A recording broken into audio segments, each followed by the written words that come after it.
morning. Morning. You're a brilliant class. Okay.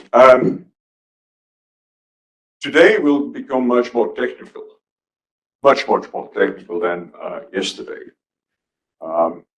Yesterday, I tried to give you the background against which the cases that we're going to discuss today and tomorrow have to be seen, have to be understood. First, the background of climate crisis, and secondly, the background of the WTO. With its objectives, its functions, its malfunctioning partly. Right. We are going to talk today, we're going to talk about three cases. The first one is the Canada Renewable Energy case. The second one is the India solar cells case. The third one is the EU palm oil from Malaysia case.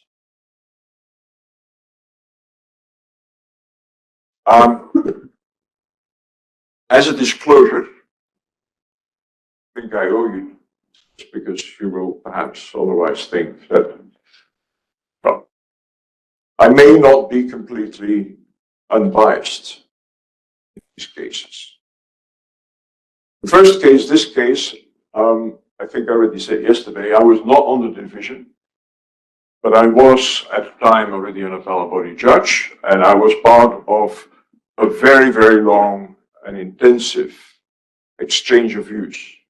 As you probably know, the appellate body takes decisions, hears appeals, and decides on appeals in divisions of three out of the 7 members.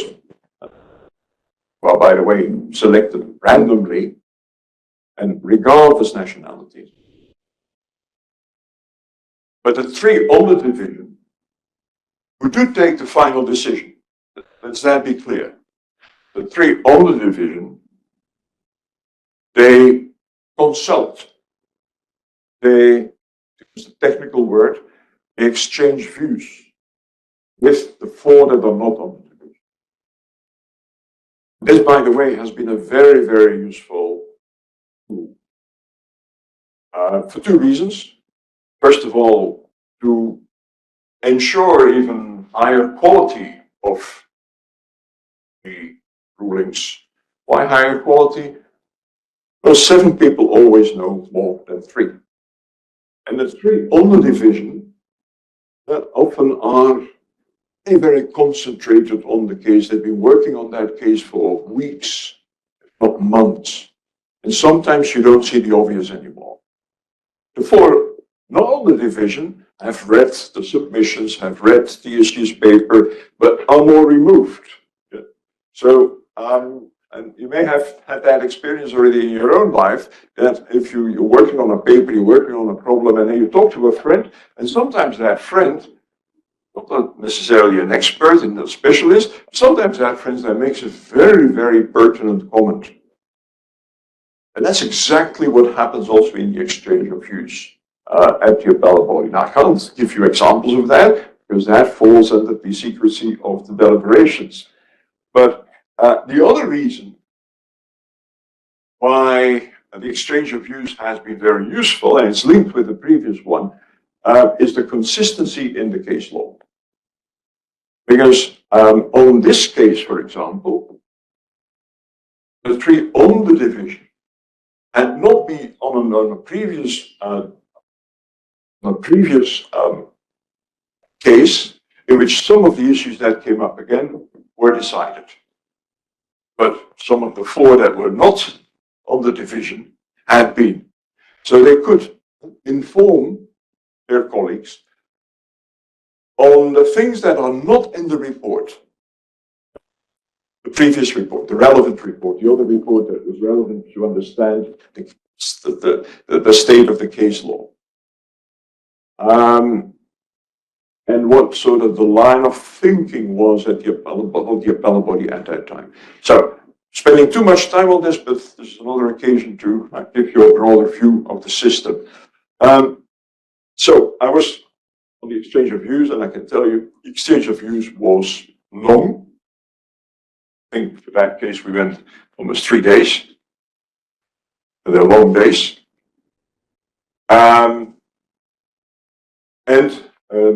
Yeah, so that's my involvement in this case. On the India solar cells case, as you know, a case that India lost, also on appeal, I was the presiding member. So don't shoot me. But I was the presiding member of the appellate body division deciding this, the appeal in this case. And then the last case that we will discuss, EU palm oil from Malaysia. I was off counsel to the law firm. That was after I had retired as an appellate body member. I was off counsel to the law firm that represented Malaysia. Right. In that case, Malaysia lost. Or at least, to the largest extent, lost. Canada Renewable Energy. I always give you the full and official title of the case. But mind you, it's also an advice when you continue in this field, when you write papers in this field, there's an official title, a long title, and in this case it's Canada Certain Measures Affecting the Renewable Energy Generation Sector. It's long. So there's always an official, underline official, short title. And use that official short title. Please. In American academic literature, they have sometimes the tendency to use informal short titles, and that gets very, very confusing. For example, the US shrimp case all of a sudden becomes the shrimp turtles case. Yeah, okay, right. Turtles were the species that was protected by the US legislation, but keep it to the official short title. Now, where do you find these official short titles? You find them on the WTO website. You find them wherever the case is being discussed, summaries of the case, you find the official short title. Right. So, the parties in this case, first of all, of course, the complainant, Japan. Japan complained about this. And the respondent was Canada. It's interesting here, the respondent was Canada, but the measure was not a Canadian measure, or at least not a central government measure. It was a measure by the state of the province of Ontario. Come back to what the measure is issue in a moment. There were in this case 13 third parties, which shows the importance of this case. We'll have even more, or almost double the number of third parties in the last case that we will discuss today, but 13 third parties, including India, but also the European Union, United States, and China. Now, there's one thing that I have to mention immediately. Japan was first in challenging the WTO consistency of this Canadian measure. But the European Union followed with its own challenge a few months later. And what was done, what is then often done, the two cases were dealt with by the same panel. And in this particular case, the panel reports came out at the same time. And of course, they dealt with the same measure and to a large extent the same claims. Not completely, but to a large extent the same claims. And subsequently, more or less the same arguments, although differently formulated and sometimes a bit more sophisticated when it came later. I am going to focus on the case that was brought by Japan, also simply to keep it easy and not to have to refer every time to Japan and the European Union. Also to avoid saying what the slight differences in argumentation were between Japan and the EU. They're of little relevance, but if I would take the two cases at the same time, then I would have to point this out. So we're focusing on the case brought by Japan. The timeline of this. This case, request for consultation by Japan, is from September 2010. The panel was established in July 2011. The panel report was circulated in public in December 2012. You can already see, it's also an aside, that the panel took much longer than the maximum 9 months that it should take. And that's of no surprise because this was a difficult case. And of course, the panel report was appealed and the appellate body issued its report in May 2013. This is, by the way, this is not as a justification for the panel taking so long, but it is, by the way, already a period that before the appellate body, both the Airbus and Boeing cases were pending, which took up virtually all the capacity that we had.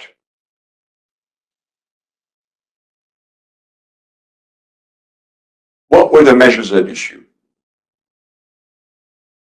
The measures, plural, although we can basically forget about that plurality later on, but to be formally correct, it's measures. There's on the one hand, there was a feed-in tariff program, the FIT program, and on the other hand, there were FIT and micro-FIT contracts that were concluded in order to implement the FIT program. And that's why we talk here about measures, the FIT program and then the contracts implementing. Now, what was wrong, at least according to Japan, with these measures? Or what were the aspects of these measures on which Japan focused? Well, they were the following.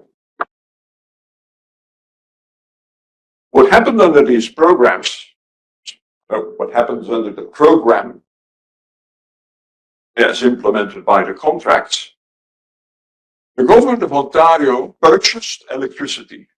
Electricity, green electricity, clean electricity, electricity generated, electricity from wind and solar sources. And they purchased it at guaranteed prices. Prices that were above market and that were guaranteed.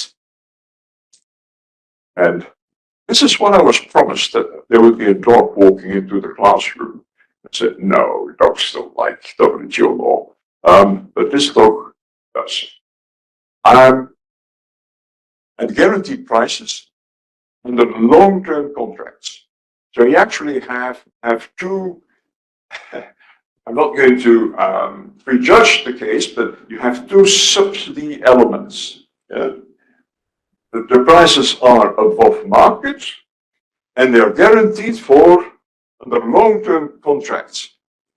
Well, I mean, electricity prices do go up and down. So if you guarantee the price over a long period of time, that's something you probably won't get on the market. So that's something a government can do and does, really.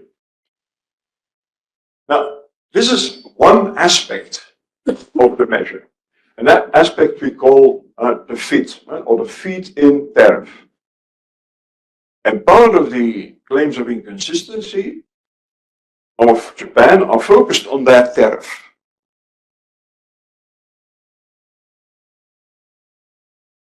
But the measure, or the measures to be well understood have to be described more. Because the purchase by the government at these guaranteed prices, below market prices, was conditional. It was conditional upon the use of windmills and solar panels produced, at least in part, in Canada. This is the domestic content requirement. We call it a bit different, but it's a domestic content requirement. So you have a subsidy that is conditional upon a domestic content requirement. Now, what were Japan's main claims of WTO consistency? And you'll hear me say that a number of times, the main claims, the main arguments, why do I do this? Because, oh, this is incredible. He knows how to.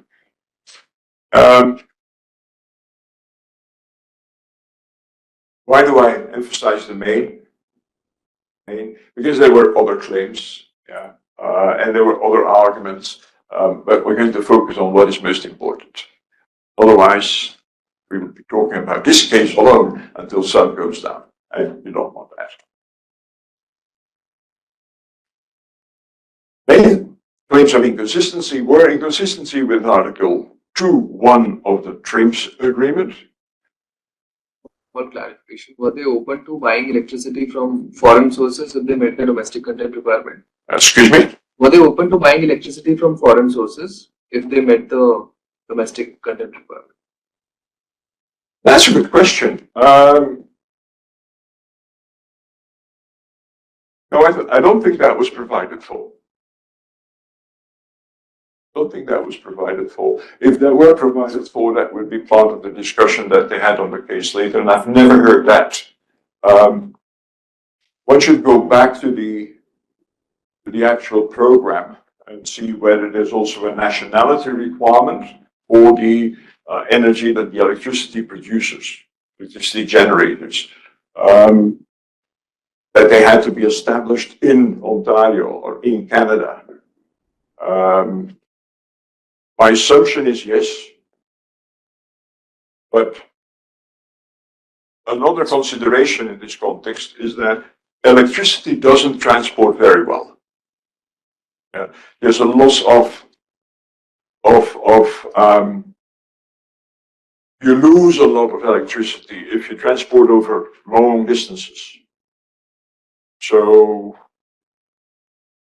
what else would, well, much of Canada and Ontario to start with is close to the United States. So perhaps the United States electricity producers, green electricity producers could have benefited from this too, at least on the last issue, namely the transport. But electricity from anywhere else, no, you couldn't transport it without, I think you couldn't transport it at all, I think, because the only thing would be through a net, a grid. Right, coming back, main claims of inconsistency. Article 2.1 of the TRIMS agreement. That's the Trade-Related Investment Measures Agreement. Ever looked at? Don't be embarrassed to say no. That's an agreement that we had not heard of before.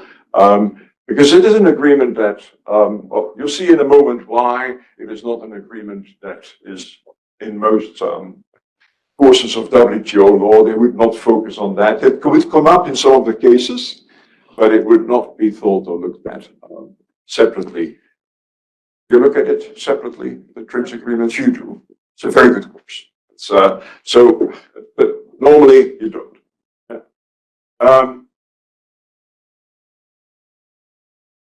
The main problem that Japan saw, at least with regard to the FIT, was the inconsistency with Article 3, paragraph 4. And they also argued inconsistency with Article 3.1b and 3.2 of the SCM agreement. Now, 3.4 GATT, you know, that's the national treatment obligation. 3.1b of the subsidies agreement is the prohibition on import substitution subsidies. Import substitution subsidies. And Article 3.2 says you can't have them.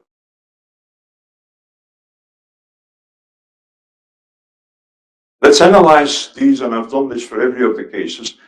Let's talk briefly, not analyze, but let's talk briefly, just as a reminder, of each of these main provisions at issue.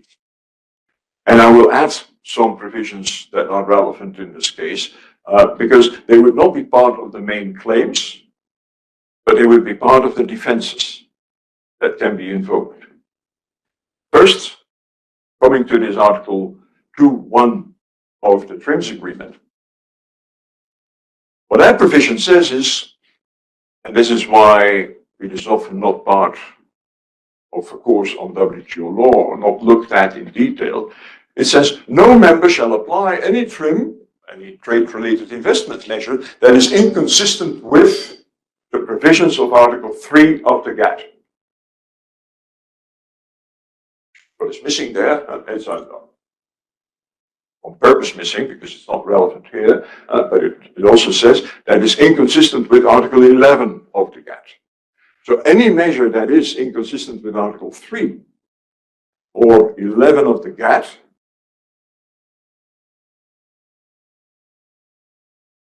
and that is a trade-related investment measure would be prohibited.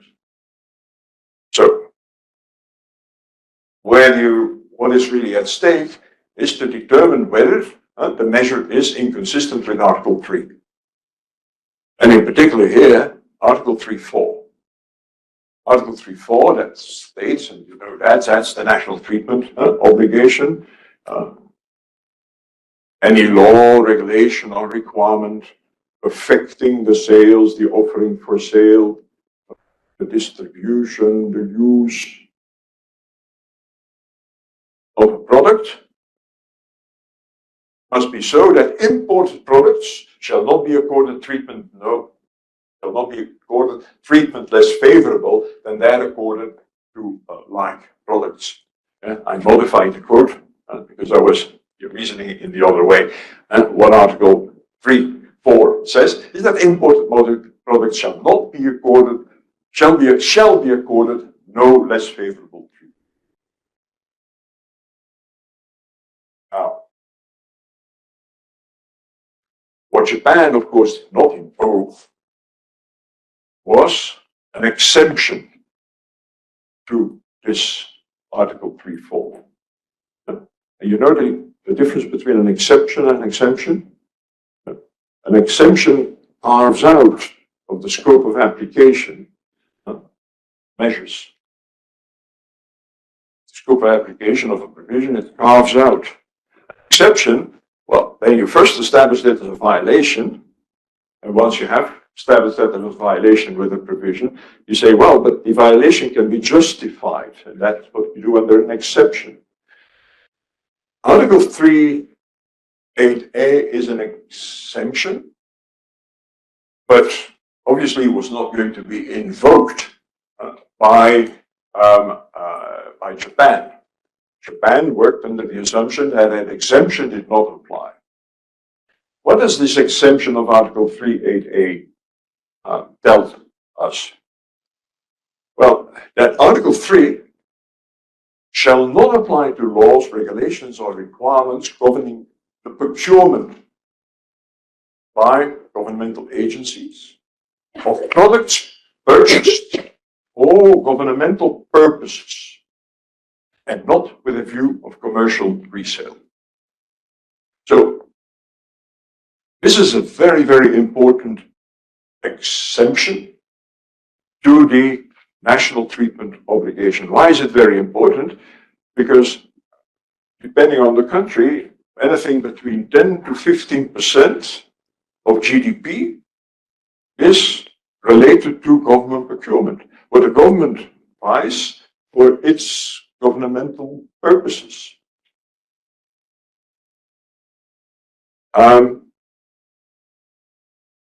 This is an important exception. Question is, was it also applicable in this case? If Canada could argue, oh yes, what we're doing is government procurement, the electricity was bought for governmental purposes, then Article 3.4 would not apply. And as a result of the fact that Article 3.4 would not apply, there would be no violation either of 2.1 PRIPS.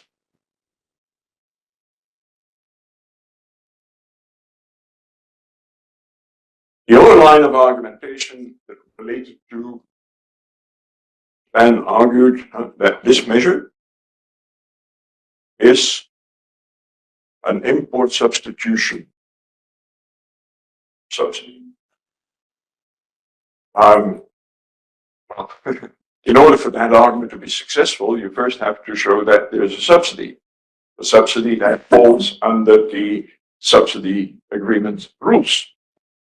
So, is there a subsidy? Well, you find the definition, or the relevant definition of the subsidies, measures that are considered to be subsidies, in Article 1.1 of the subsidy agreement.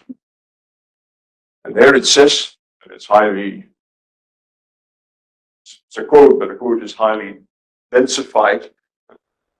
A subsidy shall be deemed to exist if there is a financial contribution by a government or any public body, and that is there. One form of such a financial contribution is when a government purchases goods, and in purchasing goods, a benefit is conferred. And the real problem in this case will be whether a benefit was conferred. I'm already telling you that now. If there is a subsidy, then it may possibly be an import substitutions subsidy. Import substitution subsidies are defined as follows, and they are prohibited in Article 3.2. Import substitution subsidy would be a subsidy that is contingent upon the use of domestic over import goods, which would be the case here. That was pretty obvious, that the subsidy was contingent. If there is a subsidy, if what we see is indeed a subsidy, that subsidy was contingent on the use of domestic solar panels, elements produced domestic solar panels or windmills. Now, what did the panel find? It's getting bored. What did the panel find? With regard to the FIT program, where you focus on the domestic content requirement, they found that it was inconsistent with the national treatment obligation under Article 2.1 frames and Article 3.4. And they found this because they came to the conclusion that the measures were not exempted by Article 3.8a. And they were not exempted because the panel said, but the government buys that in electricity, yes, but then sells it to consumers. And yes, indeed, they didn't keep it for themselves, but they sold the electricity that they bought from green electricity producers, and then they subsequently resold it to consumers.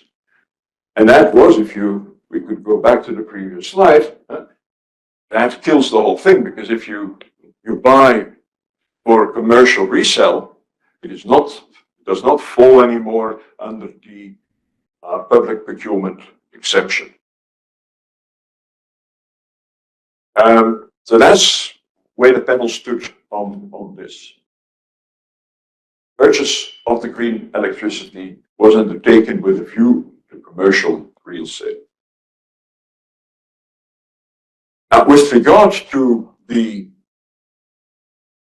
FIT program and the implementing contracts, so the measures at issue, when you focus on the feed-in tariff, the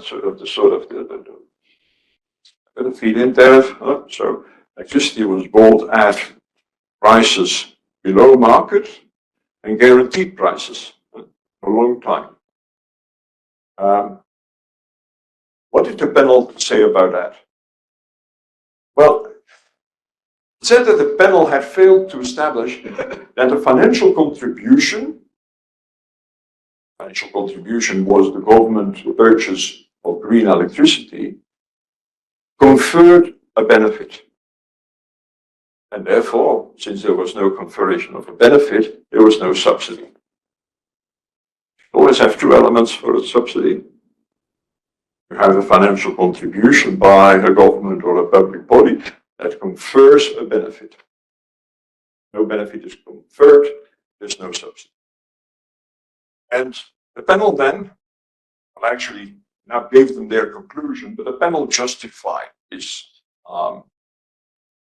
finding by saying the appropriate benchmark for the benefit analysis, in order to see whether there was really a benefit confirmed, you need to have a benchmark.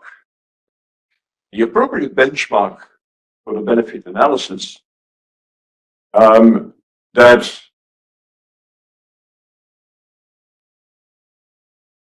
appropriate benchmark is not a competitive wholesale electricity market.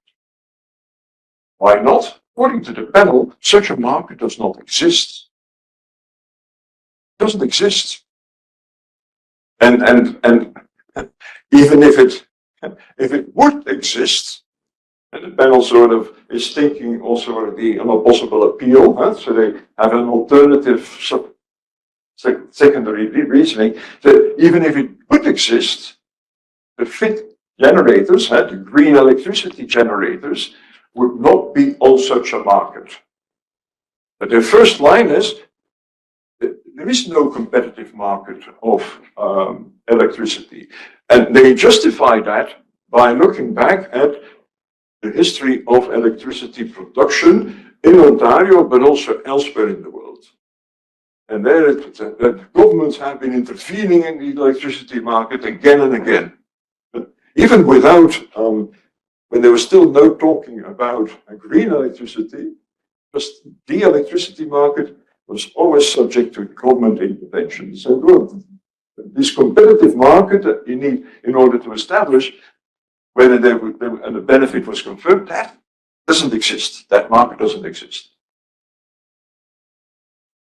There was a dissent. It's an interesting case because, I mean, you've got a dissent. By the way, not the only case that has a dissent that we will discuss today. One of the three panelists said that, he basically agreed with the other persons on the panel that Japan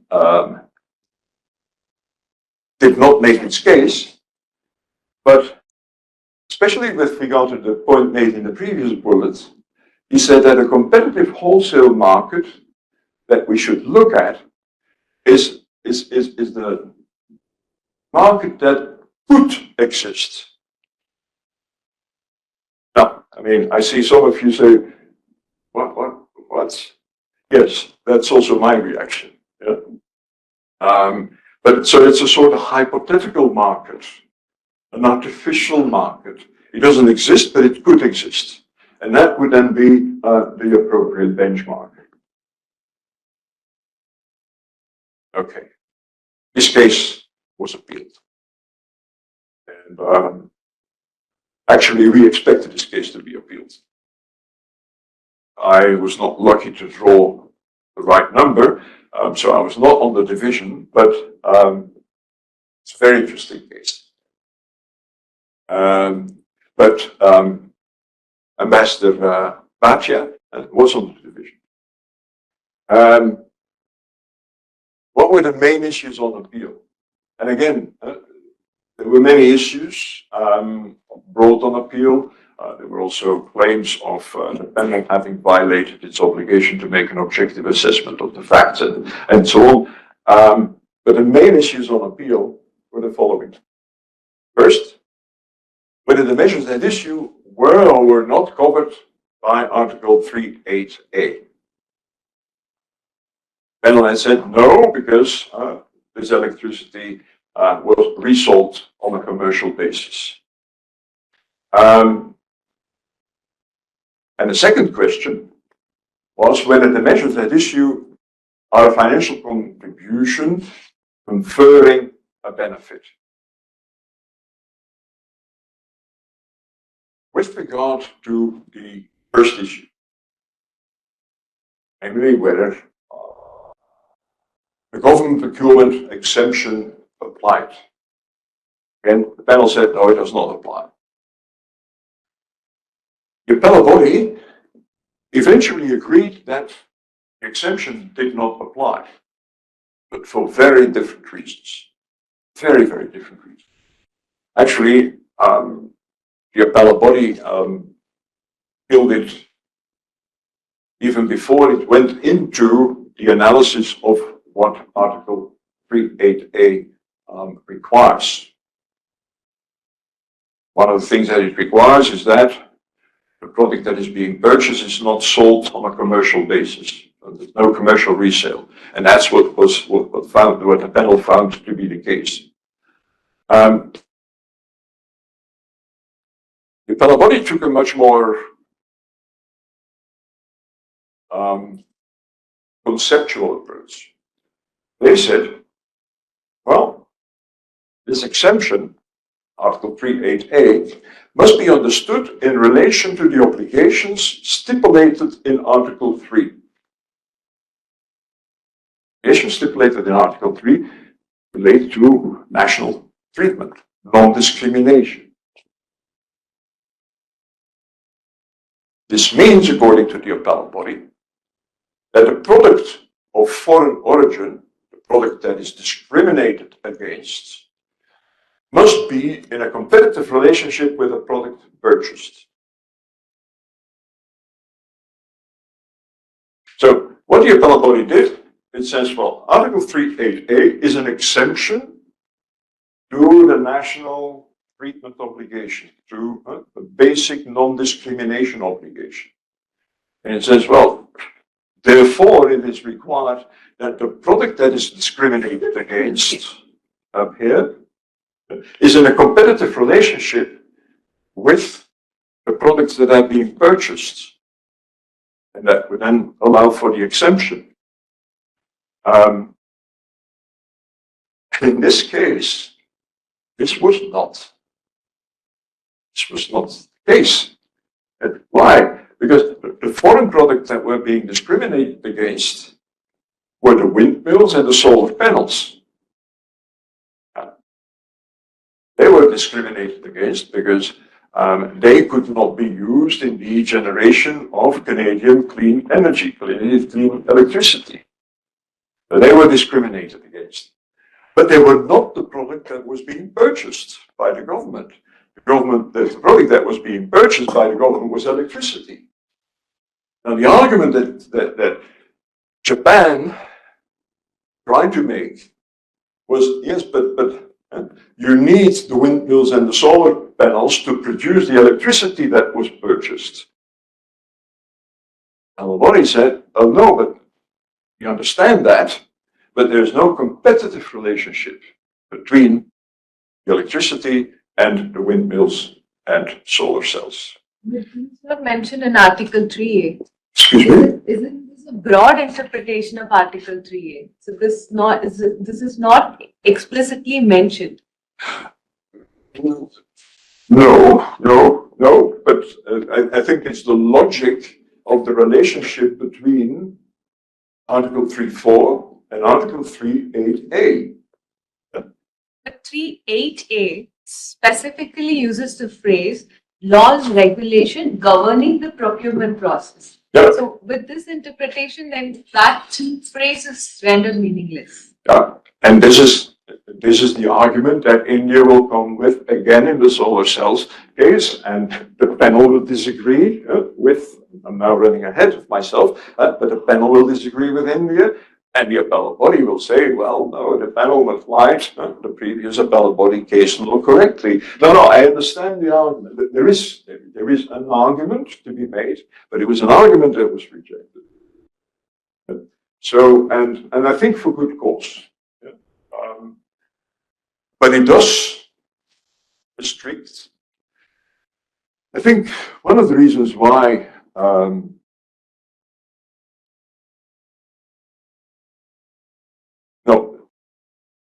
main good reason for rejecting Indian line of argumentation and the Canadian line of argumentation is that by applying the Article 3.8a like this, interpreting it like the appellate body does, you clearly know how far it goes. If you allow to follow the Indian line of argumentation or the Canadian line of argumentation, you do not know how many other products are going to be involved.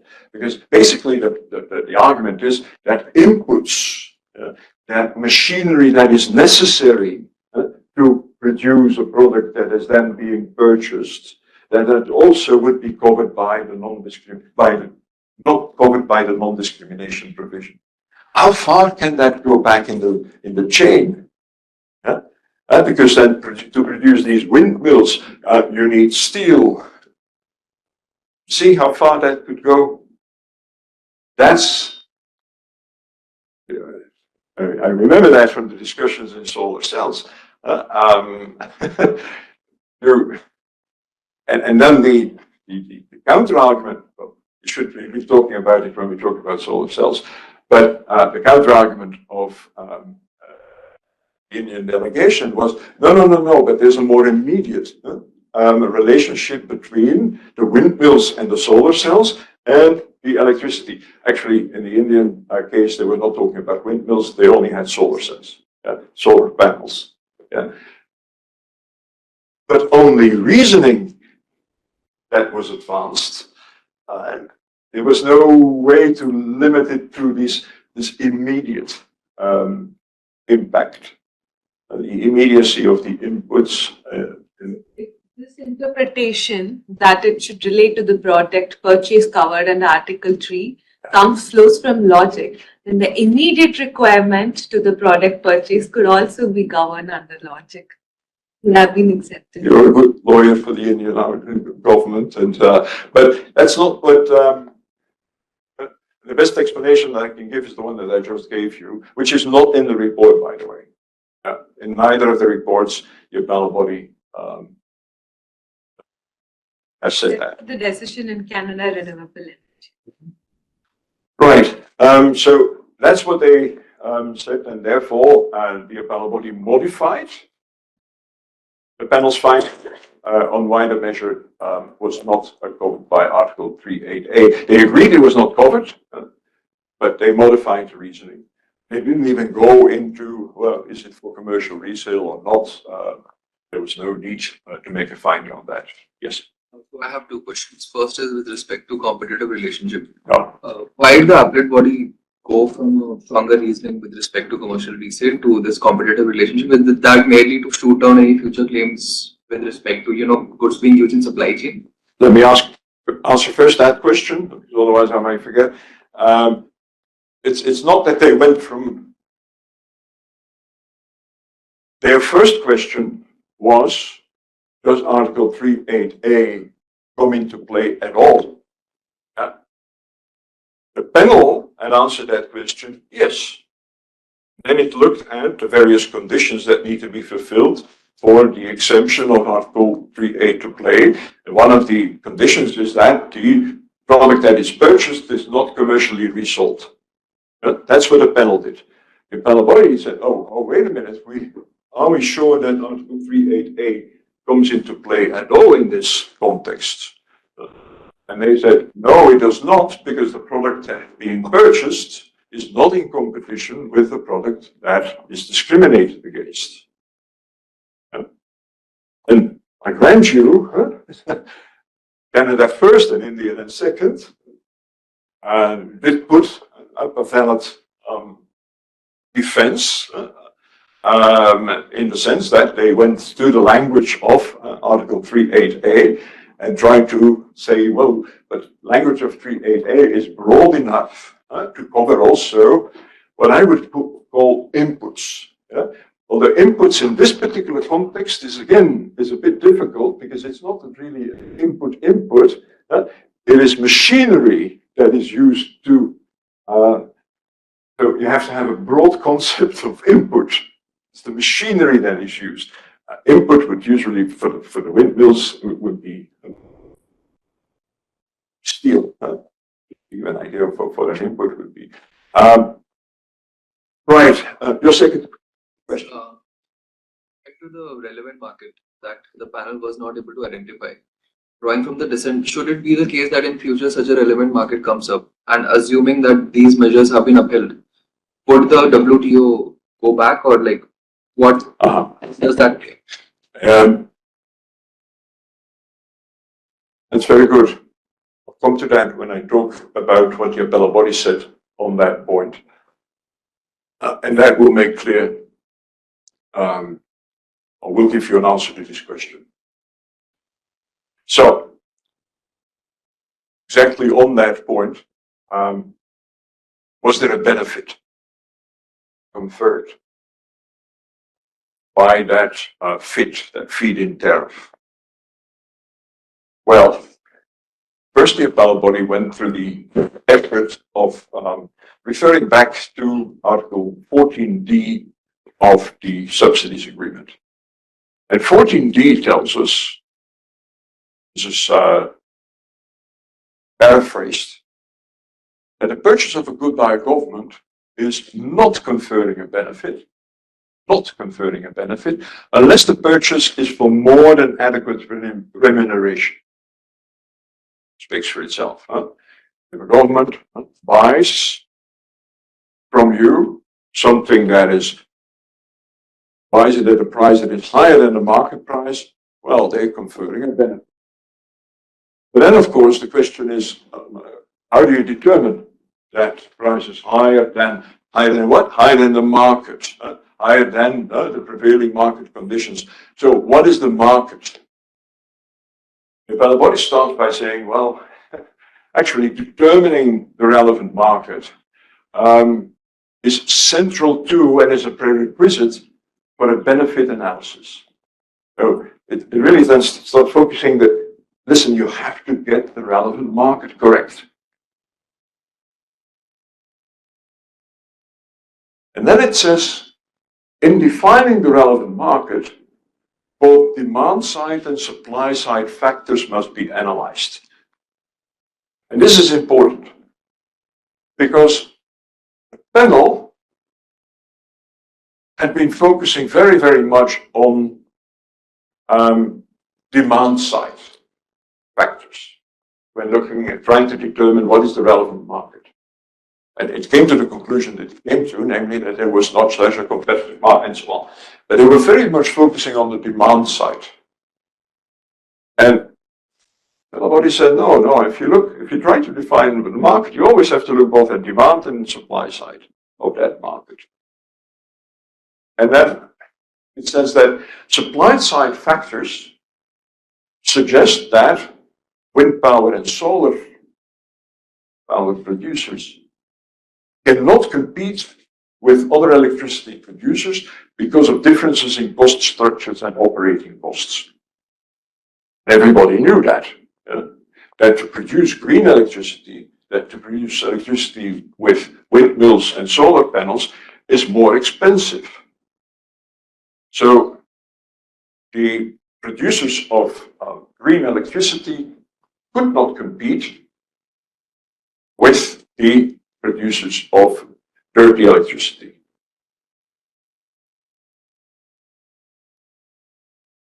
The market for green electricity can only come into existence as a matter of government regulation.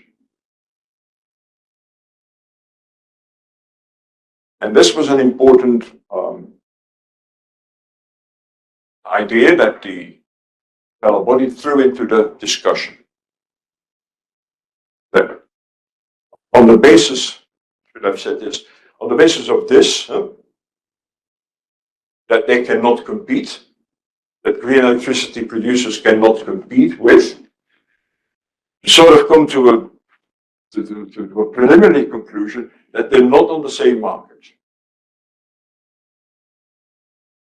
And then they go on and say, well, a body goes on and says that markets for green electricity can only be there, can only come into existence and will come into existence as a result of government intervention, as a result of government regulation.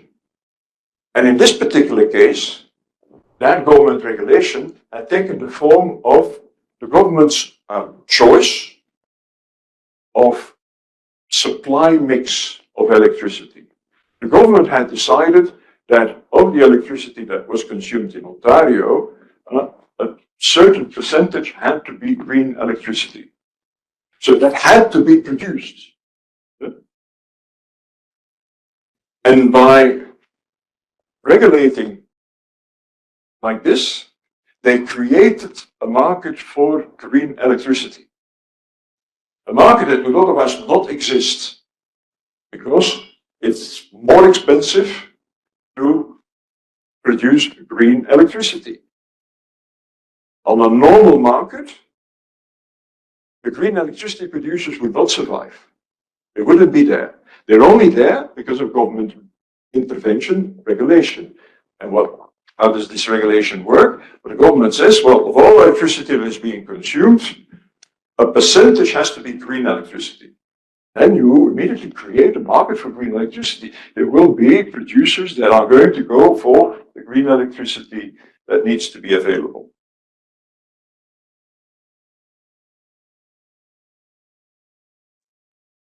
And then you found what it said, that the comparison, that, yes, please.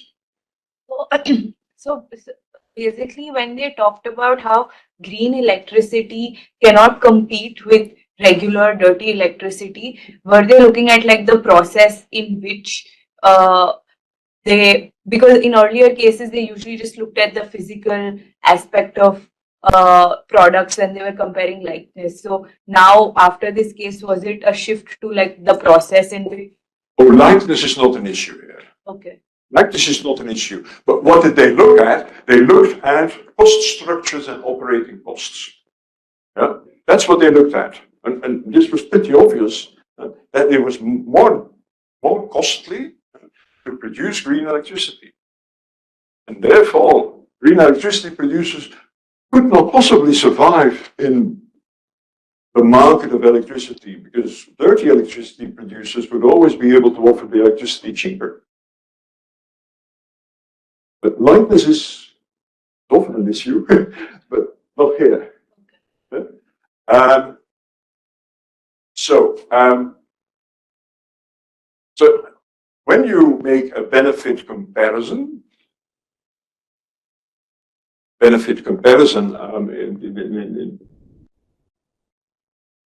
you try to determine whether the government gives a benefit to these green electricity producers, the ones that are at issue here, that analysis should have been conducted within the competitive markets of production of green electricity. There is a separate market for green electricity. And this is the essence of this case. Namely that the appellate body said, yeah, he had a break, so he can now focus again. The fact that the appellate body said that you have a separate market for green electricity on which the green electricity producers can survive. It's a government-created market, but it nevertheless is a market. and if you want to establish whether there's a benefit, whether the producers here in question received more than the market would give them, you have to look at the green electricity market, not the dirty electricity, the normal electricity market, the dirty electricity market. Okay. Now,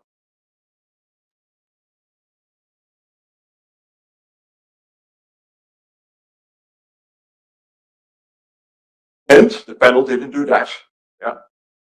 Because the panel looked at the global, the general competitive electricity market, of which it said it doesn't exist. And if it does exist, the green electricity producers would not be on it. They would not survive on that market. So the panel erred in conducting the benefit analysis on the basis of not conducting the benefit analysis on the basis of the correct market being the market wind and generated electricity.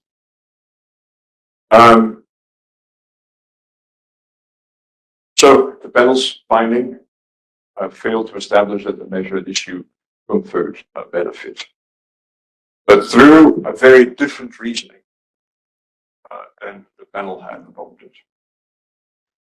Now, we say, okay, the appellate body has actually told us how we should establish whether there was a benefit or not. You should go to the green electricity market and then see whether there's, if you look at the conditions at which electricity is being purchased on that market, whether a benefit was conferred. The appellate body, however, was unable to do the legal analysis to apply its own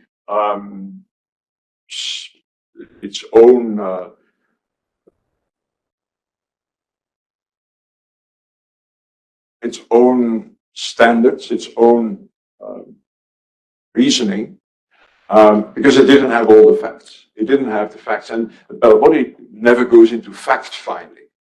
It didn't have the facts that were necessary. Because the panel didn't make factual findings in this regard, and there were no inconsistent facts. So it did not have all the facts that were necessary to establish whether on the market of green electricity, benefit was. Yes. Can you comment on? I understand appellate body doesn't have the mechanism to undertake a fact-finding investigation. Why doesn't it have power to refer it back to panel to? Because there's also no remand authority. One of the things that is missing in the DSU, and that would have resolved some of these problems. Most appeal courts do have remand authority. When they think that the panel didn't make all the necessary findings, factual findings, they send the case back to the lower level. The appellate body does not have that authority. Now you could say, could not the appellate body have done it anyway? Yeah. One should not forget that panels are not standing tribunals; they're ad hoc. Yeah, and so. To refer back a case to an ad hoc tribunal is tricky. Now, cases do go back to the original panel in a compliance procedure. Yes, but that's explicitly provided for. So, but you make an interesting point because what the appellate body did do in a number of cases was to complete the legal analysis. They didn't do it in this case because they didn't have all the necessary factual findings, but it did complete, in other cases, the legal analysis, whereas the DSU says that the appellate body shall uphold, reverse, or modify findings of a panel. It does not give the authority to complete the legal analysis. Nevertheless, the appellate body did do that. That's actually that is an example of judicial activism, but one that is hardly complained about. Justified under Article 11 of DSU. The remand? No, the completion of the legal analysis. Not on the basis of Article 11, because Article 11 gives the standard of review for panels, yeah? But it can be justified, and it was justified on the basis of Article 3, which focuses on prompt resolution of a dispute. Well, the dispute would definitely not be promptly resolved if the appellate body says, okay, we've got all the facts, the panel erred in applying judicial economy or erred in applying the wrong legal standards, as was the case. We have all the facts, but we're not going to complete the legal analysis. What does that mean? That the case has to go back the whole way back to the start, which would delay the resolution of the dispute. This is why the appellate body says, well, we can complete the legal analysis if we have the facts, but they didn't have the facts here. I'm just thinking it out loud. Then Article 3 can also be justified for exercising remand authority as well, because by logic, when the matter can be referred for compliance panel. Yes, yeah, but they didn't want to go that far. And they didn't want to go that far for the reason that I mentioned before. Namely, that it would be sending it back to an ad hoc instance, that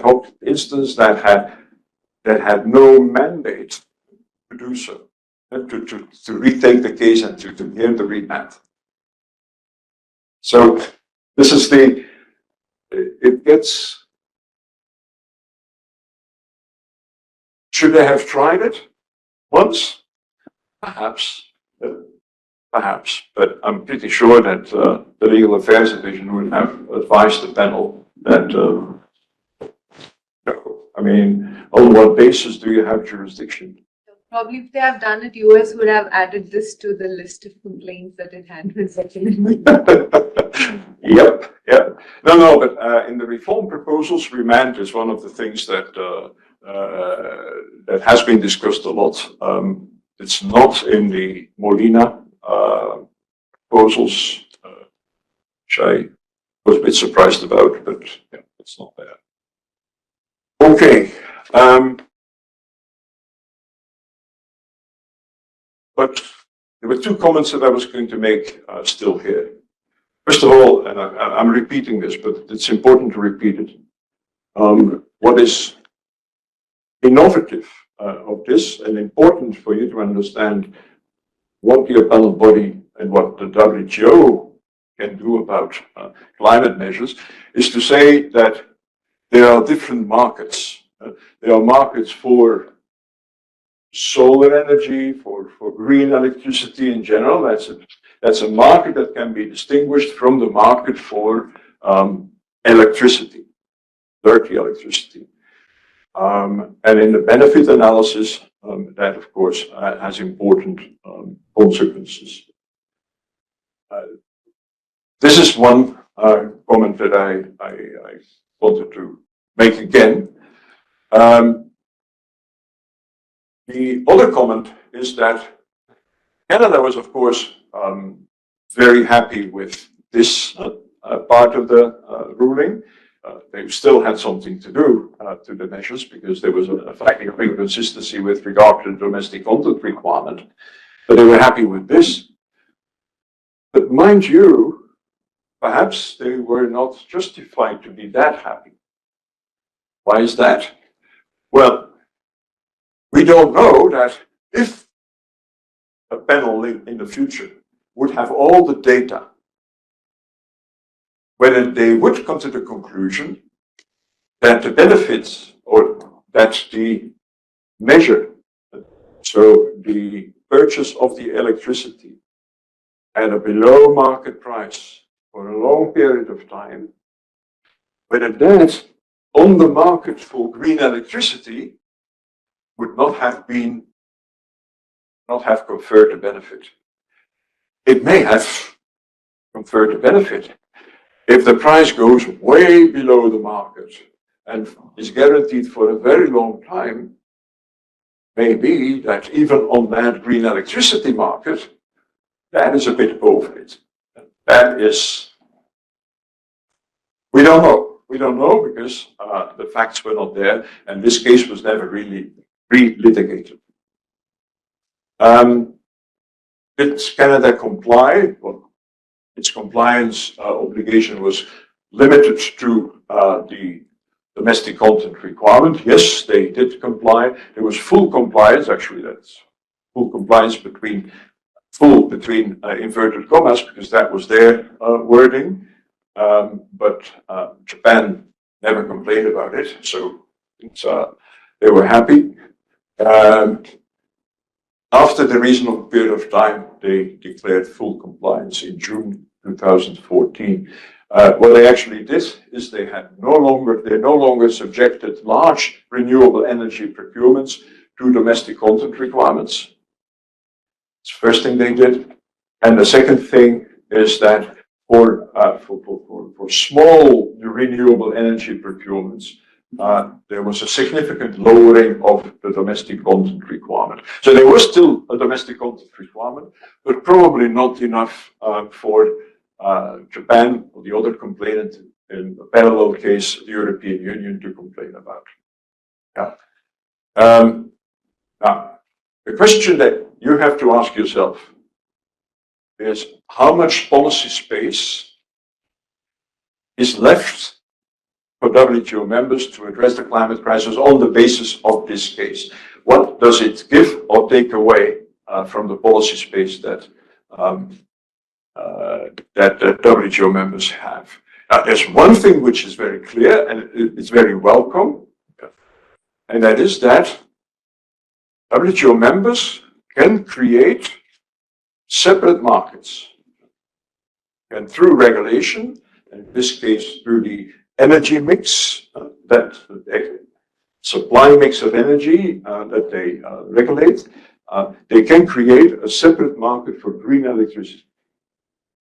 That if you want to establish whether green electricity producers get benefits, subsidies, benefit from a financial contribution, therefore get a subsidy, you have to do that on that separate market for green electricity. Economists told the appellate body members in personal engagements, so also me, that economically this is nonsense. Economically, there's only one market, and that's the market for electricity.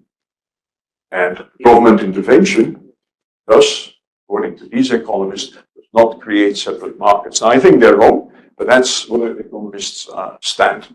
And but it is a desperate, perhaps desperate, attempt of the appellate body to create some room within the subsidies agreement for this kind of subsidies.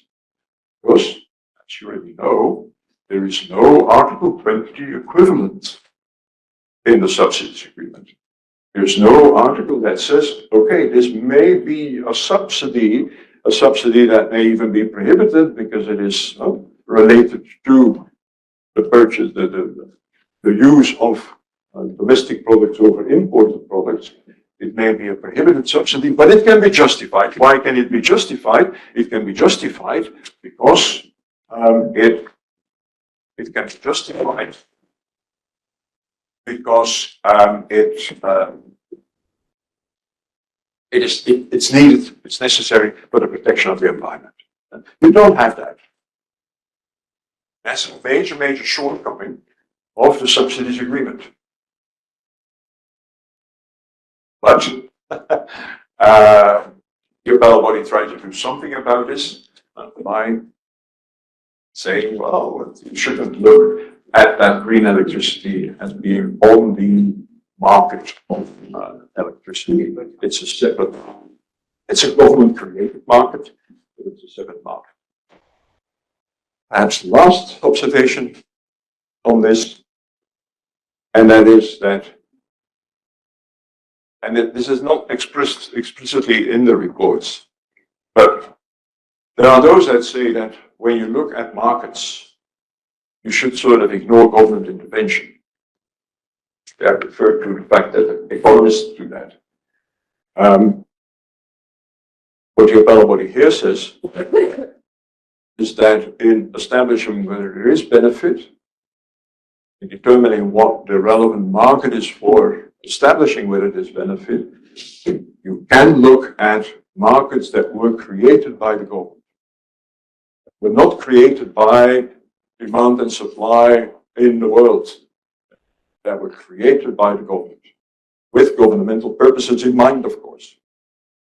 Otherwise, the government doesn't act. Can create. This is also something that's new. Yeah. Also, government-created markets. Right. So that's what I have to say on this case. Given the time, let's have a break now, and then we'll